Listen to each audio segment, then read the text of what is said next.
Now, with everything that's going on in the world right now, the last thing you want to hear is some bad news. Anybody else got something they want read?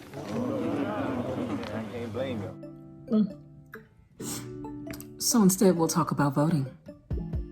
I'm sitting here making videos for you guys to talk about voting and things like that. Did you know I had to register to vote this morning? Oh, hell no! Seriously, I had to re-register to vote this morning. I went in to check my status to see if I was still registered to vote. And when I went to check my status, there was no record of me being on there to vote. So on that note, today's video is about registering to vote and protecting your status. You gotta stay on top of this. You've gotta stay on top of this. So the first thing we're going to do is ask the question, are you registered to vote? If not, you already know where to go. www.vote.org. You can also go to www.rockthevote.org, or you can go to www.commoncause.org, and last but not least, www.turbovote.org. Yes, we have more websites. So you got to go and check those out, and you can always sign up to register there. Now, let's say that you just registered within the past week or so. Don't worry, you'll be getting all of your information soon, along with an absentee ballot. We'll get more on that in a minute. But let's say that you registered last election season and you think that you're still registered.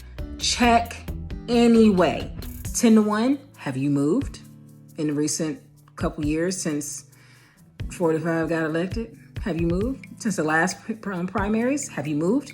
If you have, 10-1, you're not registered to vote.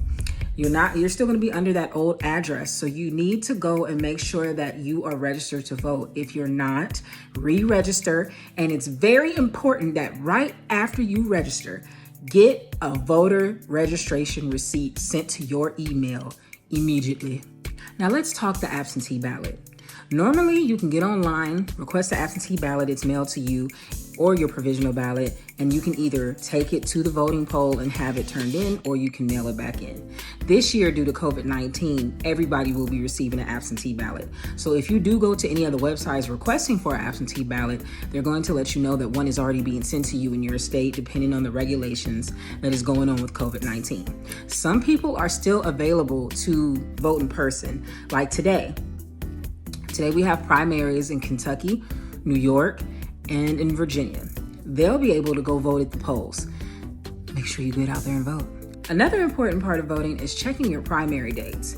Primary voting is very important, just like election day. Basically, primary voting is basically taking a pre-vote to make sure that we narrow down all the candidates and all of the measures and things so that when we put it on the big ballot for the election on November 3rd, you don't have to basically make a arraignment of choices. The choices have already been narrowed down due to your primary vote.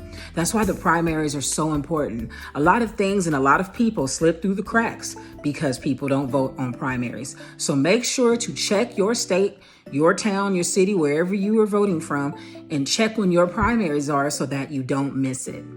You know what else is a good tidbit? Sign up for election reminders. You can go to any of the websites that I've already mentioned and make sure to sign up for election reminders. Election reminders are a good thing to have because, we all have a lot going on our plate, so we forget little things. Election reminders will help you stay on top of your task to do your civic duty. Have you filled out your 2020 census? If you haven't, now would be the time. You need to go ahead and fill out your 2020 census. It makes a very big difference in voting and basically calibrating, the voters and the demographic and things of that nature. So filling out your 2020 census is a good way to make sure that your vote and you are counted. Now, I know a lot of people tell you to go out and go vote. Go vote, go vote, go vote. That's great. But if you're not educated when you go in there and go vote, you could be, voting for nuclear winter for all you know. Being educated at the polls is very important. Don't just go in there all willy-nilly, just signing and putting dots wherever you feel like. You need to be educated. You need to find out who represents you.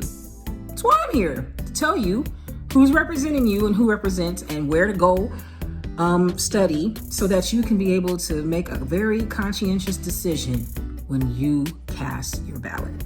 And the very last piece of the puzzle, go vote. November 3rd, make sure that you are ready to cast your ballot for the 2020 election. Make sure that you're ready, focused, and centered. And that's my little tidbit of information today. Make sure that you look out for your mailboxes and look for your provisional or absentee ballots because they should be coming to you depending on whatever your COVID-19 regulations are at the current moment. If you are available to go vote, go vote. Make sure that you check when your primaries are so that you don't miss out on your opportunity to cast your ballot. Make sure to also go visit the websites that I've already included for you so that you are able to keep up on all voter registration information and status information. Anything else? You already know another video is to come. Thanks for joining me. Rock your vote.